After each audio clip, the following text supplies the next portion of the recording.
오늘의 전국 키워드로 짚어보겠습니다. 이종훈 시사평론가 그리고 최진봉 성공회대 교수 두 분 나오셨습니다. 안녕하십니까? 어서 오세요. 안녕하세요. 예. 안녕하세요. 자, 오늘 첫 번째 키워드 뭔가요? 네, 내용 영상으로 확인해 보겠습니다.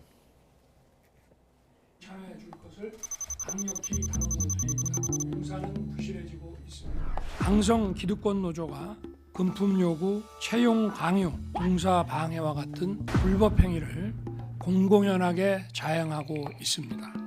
폭력과 불법을 보고서도 이를 방치한다면 국가라고 할 수 없습니다. 회계 투명성을 거부하는 노조에 대해 재정 지원을 계속하는 것은 혈세를 부담하는 국민들께서 도저히 납득하기 어려우실 것입니다.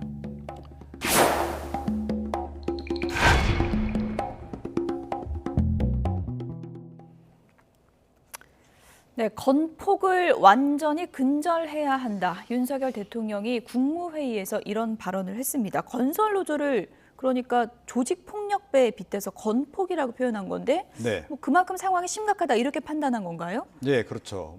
그 당사자들은 어떻게 생각할지 모르겠는데 사실은 좀 만시지탄의 감이 없잖아 있어요. 그러니까 진즉에 이게 검경이 좀 대응을 좀 철저하게 했어야 되는 그런 문제인데 서로 좀 손대기 싫어서 좀 기피했던 그런 사안이 아닌가 이렇게 생각하거든요.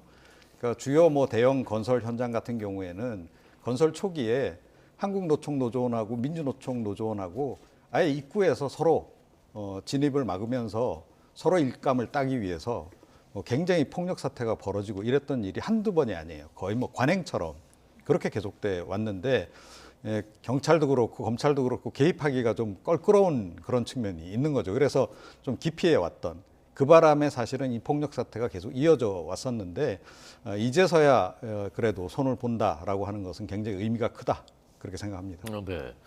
반면에 노동계에서는 노조와 이제 전쟁을 하자는 얘기냐라는 반응이더군요. 예, 그러니까 일단 저는 이렇게 생각해요. 전체적으로 건설 노조 전체를 싸잡아서 얘기하시는 건 상당히 좀 분리할 필요가 있다. 그러니까 예를 들어서 그런 폭력의 문제가 있거나 아니면 불법적 행위가 있으면 거기에 대해서는 단호하게 대처해야 된다고 저는 봅니다. 예컨대 만약에 정말 노조가 개입을 해가지고 특정 이익권에 개입을 하거나 아니면 채용에 개입하거나 이러면 안 되는 거죠. 그거는 분명히 불법적인 문제니까 해결해야 될 문제지만 노조 전체가 마치 폭력 집단인 것처럼 그렇게 말씀하시면 오해를 불러일으킬 수 있어요. 그리고 노조 입장에서는 성실하게 일하는 분도 많이 있지 않겠어요, 그 안에? 근데 그 노조는 속한 모든 사람들이 다 마치 폭력배처럼 묘사되는 것은 상당히 반발감이 있을 겁니다. 그래서 저는 대통령이 발언하실 때는 아무래도 대통령의 발언이란 무게감이 있는 거니까 만약에 건설 현장에 이런 폭력적인 문제나 잘못된 비리가 있다면 그 부분은 바로 잡겠습니다. 열심히 성실하게 일하는 노조원들에게 피해를 줄 수도 있습니다. 이렇게 얘기하는 게 맞지. 건폭이라는 말을 쓰는 순간 마치 건설 노조가 폭력 행위를 하는 전체의 집단인 것처럼 매도될 수 있다는 점은 좀 상기하셨으면 좋겠다 이런 생각이 있습니다. 예. 많은 분들이 건설 현장에서 어떤 일이 벌어지길래 이런 얘기들이 나오나 이제 궁금해하실 것 같은데요. 윤석열 대통령이 어제 이제 건폭이라는 단어를 쓰면서 단호한 의지를 밝혔고 최근에 원희룡 국토부 장관도 잇따라서 이런 부분에 대해서 언급을 한 바 있습니다. 어떤 내용이 나왔는지 들어보겠습니다. 현장에 들어오지도 않은 전임자 그런 반장들이 1,000만 원씩 월급을 받아가고 그런 사람들은 괴롭히지 않는 대가로 다시 또 수백만 원, 수천만 원씩 뜯어가는 이 공사 현장 자체가 정말 초원의 초식동물을 뜯어먹는 육식동물이 사냥터와 먹이사슬, 서식지가 되는 이런 것들을 우리가 없애기 위해서 해결해야 될 부분이다.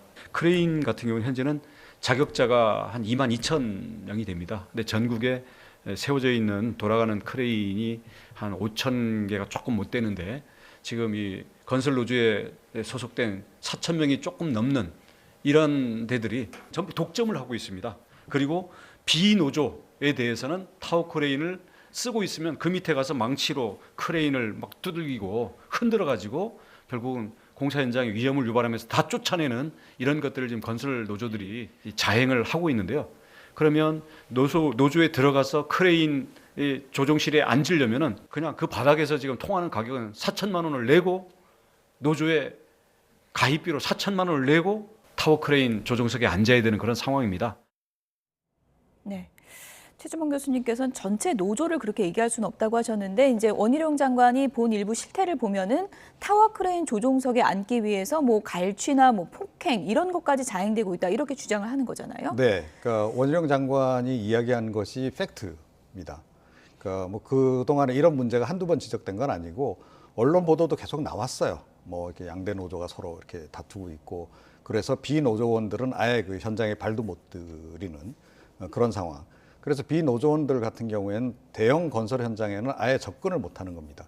거기 가서 일을 하려면 노조에 일단 가입을 해야 되는 거죠. 그럼 노조 가입비도 내야 되고 이제 다 내야 되는 그런 현실이고 이 타워 크레인 관련해서도 특히 이 양대 노조의 이 독점 이게 굉장히 좀 과도했던 거 분명하고 일종의 프리미엄 같은 것들이 붙어 있어서 그 이 일을 하려면 이제 그만큼 또 내고 들어가야 되는 이제 이런 그 상황들 이런 것들은 제가 보건대는 현장 상황을 정확하게 지금 알고 계시는 것 같아요. 그래서 이런 부분들은 개선은 반드시 해야 되는 거죠. 그러니까 모든 노조원들이 뭐 다 악이다 이렇게 우리가 얘기할 수는 없습니다. 근데 특히 노조의 이제 지도부들이 이제 주로 전 문제다라고 저는 생각을 하는데 뭐 그 사람들 입장에서는 일감 따와서 노조원들에게 이렇게 일감을 나눠주는 게 또 큰 책무다라고 생각하다 보니까 과도하게 이제 좀 그런 측면도 없잖아 있긴 한데 어찌됐건 지나치게 이런 것들이 좀 적폐가 좀 쌓여 있는 부분들은 반드시 좀 해결을 해야 된다 이렇게 생각을 합니다. 네.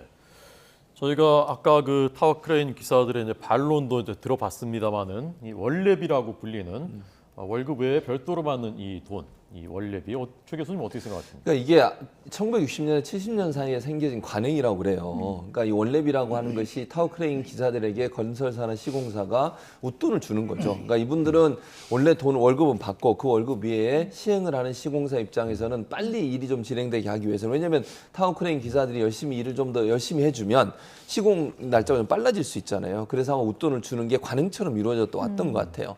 그러다 보니까 이게 이제 세월이 많이 지났잖아요. 60년, 70년 시작해 지금까지 왔으니까 이게 뭐 그 전에 좀 문제가 있었다고 하면 이 문제를 바로잡았으면 되는데 네. 그러지 않고 계속 오다 보니까 이제 타워 크레인 하는 사람들 입장에서는 이게 월급처럼 돼버린 거죠, 결국은. 그리고 실제 이 판결 같은 경우도 법원에서 1심과 2심이 각각 다르게 판결이 났어요. 예. 1심에서는 이거 문제 있다. 왜 이게 웃돈을 받느냐고 판결했지만 2심에서는 워낙 오랫동안 관행처럼 이루어져 왔고 그러다 보니까 결국은 이거는 임금으로 봐야 된다. 이렇게 또 판결을 내려버렸어요. 그리고 이제 크레인 하거나 노조 입장에서 뭐라고 얘기하냐면 이 웃돈을 더 주면서 다른 일까지 시킨다는 거죠. 그러니까 타워 크레인 기사가 해야 될 일 외에 다른 일까지 시키면서 어차피 임금이 그러니까 전체적으로 나가는 비용이 줄어들게 만드는 효과까지 있는 거니까 이게 임금의 성격으로 지급된 게 맞다라고 주장을 하고 있는 거죠. 그러니까 지금 뭐 법적으로 보면 예컨대 법원이 판결이 다르기 때문에 어느 판결이 맞다라고 대법원 판결까지 가봐야 되니까 모르겠지만 양쪽의 의견은 이런 것 같아요. 원칙적으로 따지면 월급 이해 받는 거냐 문제다. 이게 정부는 보고 있는 것 같고 노조에서는 60년, 70년대부터 계속된 관행으로 이루어져 왔고 그걸 월급이라고 생각해서 실제 받는 돈과 동일하게 취급돼 왔는데 예. 이제 와서 문제를 삼으면 어떡하냐. 이렇게 지금 의견이 충돌되고 있는 상황이죠. 예. 예. 아까 그 원 장관이 얘기한 실제로 4천 명이 독점하고 있고 그 시장에 진입하려면 또 뒷돈을 또 4천만 원을 또 내야 되고 거기 아닌 사람들은 조직적으로 방해한다. 그 부분은 어떻게 생각하세요? 그러니까 그 부분에 대해서는 확인이 필요하다고 생각해요. 그러니까 만약 그게 사실이라면 그건 잘못됐죠. 예컨대 조합에 소속된 사람만 일을 할 수 있고 조합에 소속 안 된 사람 일을 할 수 있는 기회를 평등하게 주지 않는다면 그건 잘못된 행동인 거죠. 그리고 만약에 비조합원이 일을 하는 데가 조합원이 만약 그렇게 폭력적인 행위를 했다. 예컨대 뭐 위험스럽게 크레인을 때린다거나 뭐 방해를 한다거나 이렇게 한 건 그건 분명히 잘못됐어요. 그래서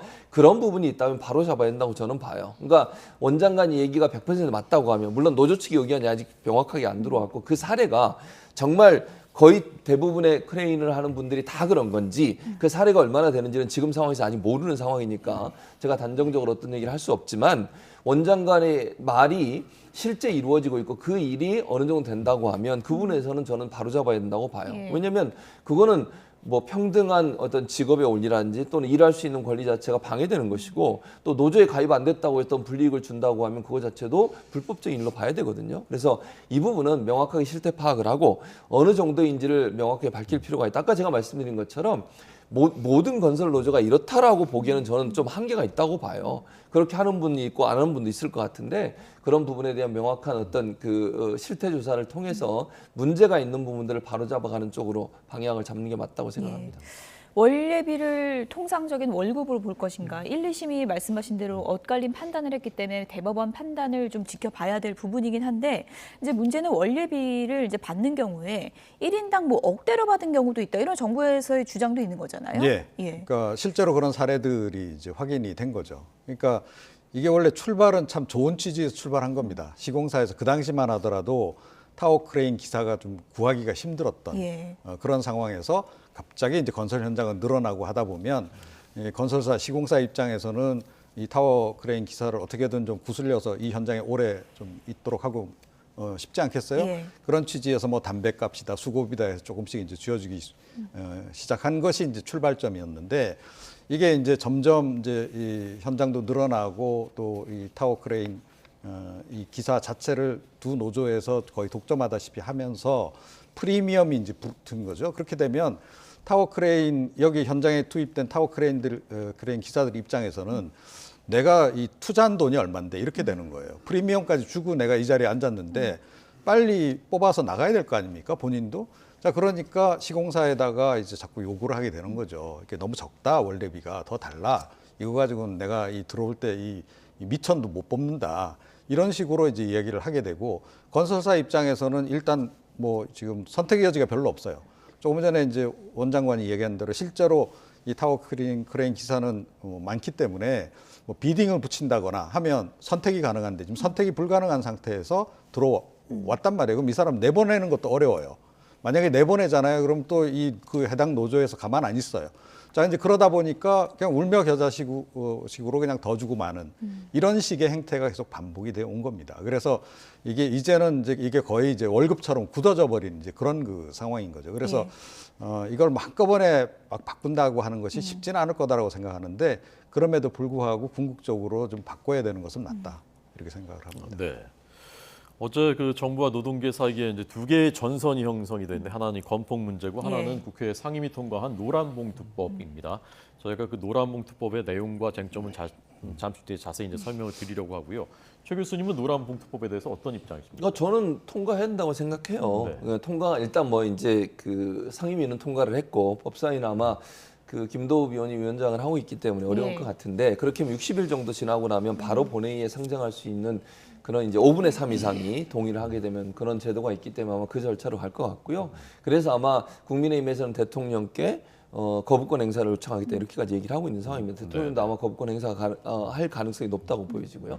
근데 이번에 논란이 되는 부분은 사실 빠졌어요. 그러니까 논란이 되는 게 뭐냐면 개인에게 손해배상 청구하는 걸 원래 막자고 하는 게 노란봉투법의 가장 큰 취지였거든요. 예. 근데 그게 워낙 논란이 되니까 이번 법안은 그건 빠져 있어요. 지금은 뭐가 들어가 있냐면 하청업체가 원청을 대상으로 쟁의를 신청할 수 있게 하는 것이고요. 그다음에 노동쟁의를 신청할 수 있는 범위를 좀 확대한 겁니다. 그러니까 원래 우리가 생각하는 건 노란봉투법의 출발 자체는 그 손해배상 청구를 못하게 막는 거였거든요. 근데 그건 사실 이번에 빠져 있어요. 그러니까 실제적으로는 크게 논란이 된다고 저는 보질 않는데 국민의힘에서는 상당히 좀 반발하는 것 같아요.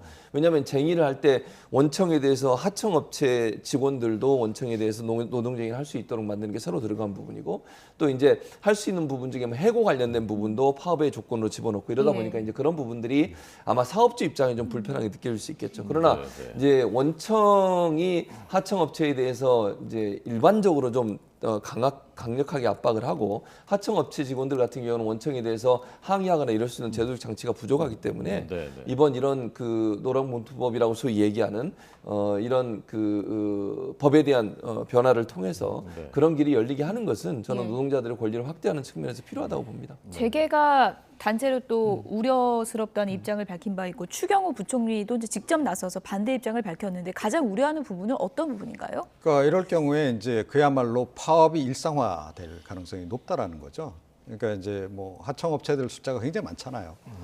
그러다 보면 원청이 지난번에 이제 그 우리가 그 경우를 보긴 했습니다만 하청업체들이 이 원청업체에 와서 파업하다 보면 이 아예 그냥 이 조선 건조도 못하고 현장에 그냥 몇 달 동안 일도 못하게 되는 이런 상황까지 이제 벌어질 수 있는 겁니다. 그래서 그런 것들이 이제 훨씬 더 흔해질 가능성이 높은 거죠. 이게 이제 허용이 될 경우에. 그래서 이제 그 부분을 이제 우려를 이제 하는 이제 그런 것으로 이제 봐야 되고요. 저는 조금 더 수기 과정이 더 필요하다라고 저는 생각을 합니다. 그러니까 뭐 노동자 입장을 위하겠다는 정의당이 지금 강력히 주장하고 있고 예. 또 민주당은 이번에 다분히 정치적으로 이거를 지금 결정을 한 사항이에요. 그러니까 예. 그 특검 관련한 특검 법안들을 통과시키기 위해서 어떻게 보면 맞바꾸치기 하기 위한 용도로 지금 이 노란봉투법 처음에는 민주당도 소극적이었다가 지금 적극적으로 갑자기 바뀌었거든요. 그래서 이게 좀 너무 급속히 지금 진행이 된다라는 거예요. 그래서 부작용 부분도 충분히 좀 고려를 한 상태에서 입법이 이루어지는 예. 것이 맞다. 물론 이제 아주 문제가 될 것 같으니까 뭐 일부를 지금 뭐 제외시켰다고는 하는데 그것조차도 그 사실은 완전히 좀 제대로 점검된 상태에서 지금 입법이 이루어지는 거는 아니다라는 거죠. 그래서 그 부분을 고려를 할 때 이번에 너무 정치적으로 이걸 밀어붙이는 것은 좀 문제가 있지 않나 그렇게 생각을 합니다. 네. 민주당이 어차피 대통령이 거부권 행사하면 안 될 거 뻔히 알면서 정치적 목적으로 이러는 거 아니냐 그런 시각에 대해서는 어떻게 보세요? 근데 정치적 목적보다 저는 지지자들의 그 요구가 더 많았다고 생각해요. 그러니까 정치적 목적이라 하면 정의당과 손을 잡아야 되는데 정의당이 지금 김건희 특검에 대해서는 반발하고 있는 상황이고 예. 체포동의안 관련해서도 사실은 찬성 쪽으로 지금 선회한 상황 아니겠습니까? 그런 부분이 바뀔 가능성이 낮기 때문에 정치적 거래라기보다는 제가 볼 때는 지지자들이 상당히 강하게 압박을 하고 있어요. 이 이걸로 부분에서는. 정의당 마음을 바꾸기는 힘들다고 보세요. 제가 볼 때 이거 가지고 바꿀 수 있는 상황은 아니라고 봅니다. 저는 그래서 그거보다는 아무래도 지지자들의 강력한 요청, 요구 이런 부분들이 좀 반영된 게 아닌가 하는 생각이 듭니다. 예. 네.